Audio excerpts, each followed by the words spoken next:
ہر مرض کا شافی علاج۔ اشتہار بڑا دلچسپ تھا۔ میں رکشے کے قریب ہو کر غور سے پڑھنے لگا۔ لکھا تھا چھوٹے قد، کینسر، ہیپاٹائٹس، گرتے بالوں، بے اولادی، موٹاپے، جوڑوں کے درد، کالی کھانسی، گردن توڑ بخار، جسمانی کمزوری، پٹھوں کے کھچاؤ، دل کے امراض اور کسی بھی بیماری میں مبتلا افراد پریشان نہ ہوں۔ ہر مرض کا شافی علاج موجود ہے۔ فراز دواخانہ۔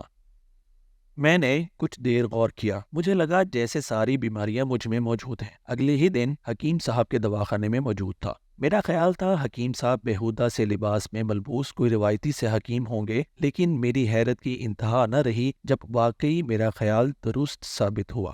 انتظار گاہ میں مریضوں کا رش لگا ہوا تھا۔ ایک طرف ایک بڑا سا اشتہار لگا ہوا تھا جس پر لکھا تھا بڑا آپریشن کرانے پر چھوٹا آپریشن فری۔ حکمت میں آپریشن بھی ہوتا ہے، یہ مجھ پر پہلی بار منکشف ہوا۔ دوسری لائن میں ایک عجیب و غریب انعام کی ترغیب دی گئی تھی۔ لکھا تھا 4 دفعہ ریگولر حکیم صاحب سے علاج کرانے پر انعامی کوپن حاصل کریں، جس میں آپ کی 70 سی سی موٹر سائیکل بھی نکل سکتی ہے۔ ساتھ ہی کچھ خوش نصیبوں کی تصویریں بھی دی ہوئی تھیں جن کی موٹر سائیکل نکل چکی تھی۔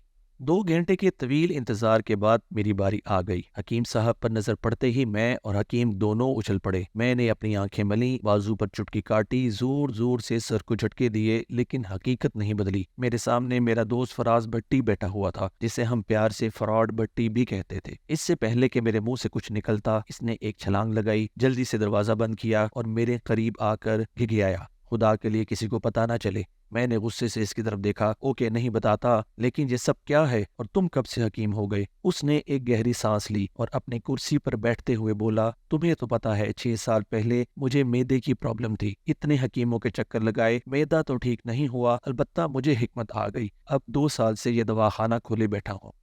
میں نے گھورا، تو کیا اب تمہارا معدہ ٹھیک ہو گیا ہے؟ اس نے کہا لگایا، ہاں، اصل میں معدہ اس لیے خراب تھا کیونکہ اچھی خوراک نہیں مل رہی تھی۔ یقین کرو، جب سے دواخانہ کھولا ہے روز 20,000 کی دہاڑی لگا کر اٹھتا ہوں۔ معدہ بھی ٹھیک ہو گیا ہے اور معاشی حالات بھی۔ میں نے حیرت سے پوچھا، اگر تمہیں حکمت نہیں آتی تو لوگوں کو ٹھیک کیسے کر لیتے ہو؟ اس نے ایک اور کہا لگایا، ابے یار، لوگ بڑے وہمی ہوتے ہیں۔ اول تو 5,000 کی دوائی خریدتے ہی اس خوف سے ٹھیک ہو جاتے ہیں کہ اگر ٹھیک نہ ہوئے تو مزید دوائی خریدنی پڑے گی، اور بالفرض اگر ٹھیک نہ بھی ہوں تو میرے پاس اپنی دوائی کی بجائے مریض کو غلط ثابت کرنے کے 101 طریقے ہیں۔ مریض لاکھ کوشش کر لے، لیکن اس سے دوائی کھانے میں کوئی چھوٹی موٹی کوتاہی ہو ہی جاتی ہے۔ یہی کوتاہی میرے کام آتی ہے اور مریض کو یقین ہو جاتا ہے کہ حکیم صاحب کا کوئی قصور نہیں، غلطی خود اس کی ہے۔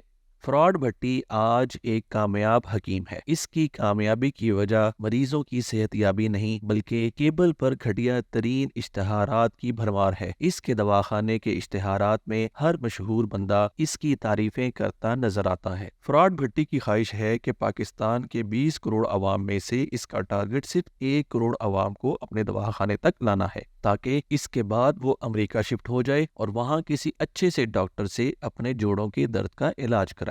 اس قسم کے حکیم صاحبان نے ریڈیو پر پورے پروگرام خرید رکھے ہیں جس میں یہ جعلی خط پڑھتے ہیں اور سننے والوں کو طبی مشورے دیتے ہوئے دواخانے کا ایک چکر لگانے کی ترغیب دیتے ہیں۔ ایسے حکیموں کے علاج سے بہت زیادہ فائدہ ہوتا ہے، لیکن صرف حکیموں کو۔ میٹرک پڑھے ہومیوپیتھک ڈاکٹروں نے بھی کیبل کے ساتھ ساتھ رکشوں اور ویگنوں کے پیچھے اشتہارات لگا کر خوشخبریاں سنانا شروع کر دی ہیں کہ اب کوئی مرض لا علاج نہیں۔ سادہ لوگوں کو مذہبی طور پر بلیک میل کرنے کے لیے کئی ایک نے اپنے دواخانوں کے نام کے ساتھ سعودیہ، اسلامی اور مدینہ وغیرہ کے الفاظ شامل کر لیے ہیں۔ ان کے چیلے سرکاری ہسپتالوں میں پھرتے ہیں اور مریضوں کو ترغیب دیتے ہیں کہ وہ بہتر علاج کروانا چاہتے ہیں تو اسپتال کا چکر چھوڑیں اور فلاں دواخانے کا رخ کریں۔ ایسے معالجوں نے ذاتی دوائیاں بھی ایجاد کر رکھی ہیں جن کے نام سن کر ہی ہنسی آتی ہے۔ ایک حکیم صاحب کے دواخانے کی دوائیوں کے نام ملاحظہ فرمائیں: شربت رگڑا، معجون کھانسی روگ، سفوف ٹیکنیکل، شربت شوگر جڑ سے اکھاڑ، معجون دمہ خط، شربت پیار محبت۔ دلچسپ بات یہ ہے کہ اسپیشلسٹ ڈاکٹر کی فیس زیادہ سے زیادہ 2,000 تک ہوتی ہے، لیکن اس قسم کے اشتہاری معالج مشورے کے کوئی پیسے نہیں لیتے، تاہم مشورے کے ساتھ دوائی کا کورس لینا ضروری ہوتا ہے۔ جس کی قیمت 20,000 تک ہے۔ ہم سب علاج کی بجائے جادوئی علاج چاہتے ہیں۔ اس بات کا فائدہ ایسے معالج اٹھاتے ہیں۔ یہ بھی ایک قسم کے عامل بابے ہیں جو دعویٰ کرتے ہیں کہ ایک رات کے عمل سے محبوب آپ کے قدموں میں۔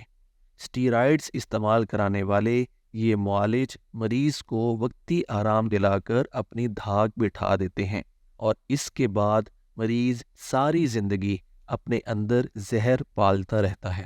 ان حکیموں کا دعویٰ ہے کہ یہ جس مرض کا علاج کرتے ہیں وہ زندگی بھر دوبارہ کبھی نہیں ہوتا، حالانکہ حقیقت تو یہ ہے کہ مرض واپس آئے نہ آئے، بہرحال مریض کبھی واپس نہیں آتا۔ قاسمی صاحب ایسے ہی ایک حکیم کے بارے میں بتاتے ہیں کہ موصوف قبض کا ایسا علاج کرتے تھے کہ اس کے بعد مریض ساری زندگی قبض کے لیے ترس جاتا تھا۔